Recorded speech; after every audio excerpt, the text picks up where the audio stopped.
So what is up with KTM, BMW ಹಾಗೂ Yamaha. So ನಿಮಗೆ ಗೊತ್ತು ಈ motorcycle brands they are not just there to make motorcycle, they are there to innovate also. ನಿಮಗೆ ಗೊತ್ತು ಪ್ರತಿ ಸಲ ಅವರು ಒಂದು ನ್ಯೂ ಟೆಕ್ನಾಲಜಿ ಮೋಟರ್ ಸೈಕಲ್ ವರ್ಲ್ಡ್ಗೆ ತರ್ತಾರೆ. ಆ್ಯಂಡ್ ಇವಾಗ their plan is to bring automatic transmission to motorcycle. Yes, first of all ಈ ಪ್ರಶ್ನೆನ ನಾನು ಕೇಳಬೇಕಂತ ಇದ್ದೀನಿ ನಿಮಗೆ, that do you need automatic transmission in motorcycle or not. So ಇದನ್ನು ಹೇಳೋ ಮೊದಲು ಫಸ್ಟ್ ಆಫ್ ಆಲ್ ಇವ್ರು ಏನು ಮಾಡಬೇಕಂತ ಇದ್ದಾರೆ ಅದನ್ನು ಅಂಡರ್ಸ್ಟ್ಯಾಂಡ್ ಮಾಡೋಣ.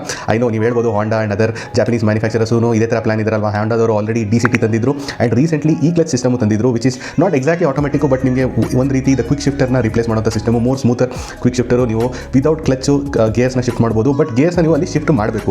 DCTಯಲ್ಲಿ ನಿಮಗೆ ಕಂಪ್ಲೀಟ್ಲಿ ಆಟೋಮೆಟಿಕ್ ಆಗಿತ್ತು, ಬಟ್ ನಾವು ದೀಸ್ ಮ್ಯಾನುಫ್ಯಾಕ್ಚರರ್ ಹೇಳಿದೆ ನೋಡಿ, KTM, BMW ಹಾಗೂ ಯಮಹಾ, ಇವರು ಪ್ರಾಪರ್ ಆಟೋಮೆಟಿಕ್ ಸಿಸ್ಟಮ್ ತರಬೇಕಂತ ಇದ್ದಾರೆ ವಿತ್ ನಿಮಗೆ option two shift manually also. So ಎರಡು ಸಿಸ್ಟಮ್ ಆಟೋಮೆಟಿಕ್ ಮಾಡ್ಬೋದು, ಪ್ಲಸ್ ನಿಮಗೆ ಮ್ಯಾನ್ಯಲ್ ಶಿಫ್ಟಿಂಗ್ ಆಪ್ಷನ್ ಇರುತ್ತೆ, ಅದನ್ನು ತರಬೇಕಂತ ಇದ್ದಾರೆ. ಸೊ ಯಾವ ಥರ ಇದೆ ಫಸ್ಟ್ ಅದನ್ನು ನೋಡ್ಬಿಡೋಣ. ಫಸ್ಟ್ ನೀವು BMW ಕಡೆ ನೋಡೋದಾದ್ರೆ they are using the same traditional gear system, but ನಿಮಗೆ ಒಂದು ಮೆಕ್ಯಾನಿಕಲ್ ಆಕ್ಚುಯೇಟರ್ ಅಂದರೆ ಏನಂದರೆ ಅದು ಬೇಸಿಕಲಿ ದ ಗೇರ್ಸ್ ಯಾವ ಥರ ಶಿಫ್ಟ್ ಮಾಡಬೇಕಂತ ಅದು ಡಿಸೈಡ್ ಮಾಡುತ್ತೆ, basically based on the RPM. So RPM ನೋಡುತ್ತೆ, RPM ಜಾಸ್ತಿ ಇದೆ ಅಂದರೆ ಗೇರ್ ಆಟೋಮೆಟಿಕ್ಲಿ ಶಿಫ್ಟ್ ಮಾಡುತ್ತೆ.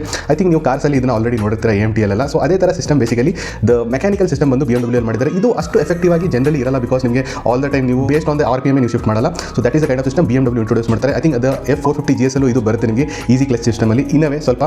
ನೆಕ್ಸ್ಟ್ ಬಂದ್ಬಿಟ್ಟು ಯಮಹಾದವ್ರ ಕಡೆ ನೋಡೋದಾದ್ರೆ ಇವರು ಕಂಪ್ಲೀಟ್ಲಿ ಎಲೆಕ್ಟ್ರಾನಿಕ್ ಆಗಿ ಇದನ್ನ ಗೇರ್ ಶಿಫ್ಟಿಂಗ್ ಮಾಡೋ ಪ್ಲಾನ್ ಇಟ್ಕೊಂಡಿದ್ದಾರೆ. ಇಲ್ಲಿ ಎಲೆಕ್ಟ್ರಾನಿಕ್ ಆಕ್ಚುಯೇಟರ್ ಇರುತ್ತೆ. ಸೊ ಬೇಸಿಕಲಿ ಏನಂದರೆ ನಿಮಗೆ ದ ಇನ್ಪುಟ್ಸ್ ಇರುತ್ತೆ ನೋಡಿ, ಕಂಪ್ಲೀಟ್ಲಿ ಎಲೆಕ್ಟ್ರಾನಿಕ್ ಆಗಿರುತ್ತೆ. ಸೊ ಇದರಿಂದ ತುಂಬ ಸ್ಮೂತ್ ಆಗಿರುತ್ತೆ. ಒಂದು ಎಲೆಕ್ಟ್ರಾನಿಕ್ ಕಂಟ್ರೋಲ್ ಯೂನಿಟ್ ಇರುತ್ತೆ, ಅದು ಬೇಸಿಕಲಿ ಕಂಪ್ಲೀಟ್ಲಿ ಅಬ್ಸರ್ವ್ ಮಾಡುತ್ತೆ ಮೋಟರ್ ಸೈಕಲ್ ಯಾವ ಥರ ಆಕ್ಸಲರೇಟ್ ಆಗ್ತಾ ಇದೆ, ಯಾವ ಸ್ಪೀಡಲ್ಲಿದೆ, ಎವ್ರಿಥಿಂಗ್ನ ಕ್ಯಾಲ್ಕುಲೇಟ್ ಮಾಡಿ ಅದು ಗೇರ್ ಶಿಫ್ಟ್ ಮಾಡುತ್ತೆ. ಸೊ ಇದು ಒಂದು ಪ್ರಾಪರ್ ಸಿಸ್ಟಮ್ ಇರುತ್ತೆ. ಆ್ಯಂಡ್ ಇಲ್ಲಿ ನಿಮಗೆ ಎರಡು ಆಪ್ಷನ್ ಇದೆ, ನಿಮಗೆ ಆಟೋಮೆಟಿಕ್ ಆಗೂ ನೀವು ರೈಡ್ ಮಾಡ್ಬೋದು, ಪ್ಲಸ್ ನಿಮಗೆ ಬಟನ್ಸ್ ಕೊಟ್ಟಿರ್ತಾರೆ. ಇನ್ ದ ಲೆಫ್ಟ್ ಸೈಡ್ ನಿಮಗೆ ಎರಡು ಬಟನ್, ಒಂದು ಪ್ಲಸ್ ಮೈನಸ್, ನಿಮಗೆ ಗೇರ್ನ ನೀವು ಮ್ಯಾನ್ಯಲಿ ಶಿಫ್ಟ್ ಮಾಡ್ಬೋದು. ಆ್ಯಂಡ್ ಥರ್ಡ್ ಬಂದ್ಬಿಟ್ಟು ಇಸ್ KTM ಅವರು ರೀಸೆಂಟ್ಲಿ ಅವರು ಅನೌನ್ಸ್ ಮಾಡಿದ್ದಾರೆ ಆ್ಯಂಡ್ ಆಲ್ಸೋ ಅವರು ಡಿಸ್ಪ್ಲೇ ಮಾಡಿದ್ದಾರೆ ಯಾವ ಥರ ಶಿಫ್ಟ್ ಮಾಡ್ತಾರೆ. ಇವರು ಸ್ವಲ್ಪ ಮಿಕ್ಸ್ ಆಫ್ ಬೋತ್ ಮಾಡ್ತಾ ಇದ್ದಾರೆ. ಇವರು ಬೇಸಿಕಲಿ ದ ಮೆಕ್ಯಾನಿಕಲ್ ಗೇರ್ ಸಿಸ್ಟಮ್ನ ಯೂಸ್ ಮಾಡ್ತಾ ಇದ್ದಾರೆ to have that mechanical feel of gear shift, but at the same time ಅವರು ಎಲೆಕ್ಟ್ರಾನಿಕ್ ಆಕ್ಚುಯೇಟರ್ ಕೂಡ ಯೂಸ್ ಮಾಡ್ತಾ ಇದ್ದಾರೆ to shift the gears. So ಇದು ಒಂದು ಡಿಫರೆಂಟ್ ಸಿಸ್ಟಮು. ಸೊ ಇದು ಯಾವ ಥರ ವರ್ಕೌಟ್ ಆಗುತ್ತೆ ನೋಡಬೇಕು. ಬಟ್ ದ ಮೇನ್ ಪ್ರಶ್ನೆ ಏನು ಅಂದರೆ ದಿಸ್ ಆಟೋಮೆಟಿಕ್ ಸಿಸ್ಟಮು ನಾವು ಇರಬೇಕಾ ಮೋಟರ್ ಸೈಕಲ್ ವರ್ಲ್ಡ್ಗೆ ಇಲ್ವಾ ಅಂತ ಕೇಳಿದ್ರೆ, ಅಕಾರ್ಡಿಂಗ್ ಟು ಮೀ ನನ್ನ ಒಪಿನಿಯನ್ಲಿ ಇಟ್ ಇಸ್ ಸಮಥಿಂಗ್ ವಿಚ್ ನಿಮಗೆ ಇವಾಗ ನಿಮಗೆ ಇಷ್ಟ ಆಗಲ್ಲ, ಬಟ್ ಫ್ಯೂಚರಲ್ಲಿ ಡೆಫಿನೆಟ್ಲಿ ಇಷ್ಟ ಆಗುತ್ತೆ. Same thing happen with car. ಎಲ್ಲರೂ ಮ್ಯಾನ್ಯಲ್ ಅಂತ ಹೇಳ್ತಾ ಇದ್ರು, ಮ್ಯಾನ್ಯಲ್ ಇಸ್ ಮೋರ್ ಮ್ಯಾನ್ಲಿ ಅಂತ. ಬಟ್ ಇವಾಗ ಏನಾಗ್ತದೆ, ಆಲ್ಮೋಸ್ಟ್ ಎಲ್ಲರೂ ಆಟೋಮೆಟಿಕ್ ಕಾರ್ಸ್ನೇ ತಗೋತಾ ಇದ್ದಾರೆ. ಸೊ ಸೇಮ್ ಥಿಂಗ್ ನನಗೆ ಇನ್ ಮೋಟರ್ ಸೈಕಲ್ ಆಗುತ್ತೆ. ಐ ನೋ ಇನಿಷಿಯಲಿ ನಿಮಗೆ ಅದು ಇಷ್ಟ ಆಗಲ್ಲ, because you are use to using clutch ಮತ್ತು ಗೇರ್ ಶಿಫ್ಟ್ ಮಾಡೋದು ವಿತ್ ಲೆಗ್ಸು. ಬಟ್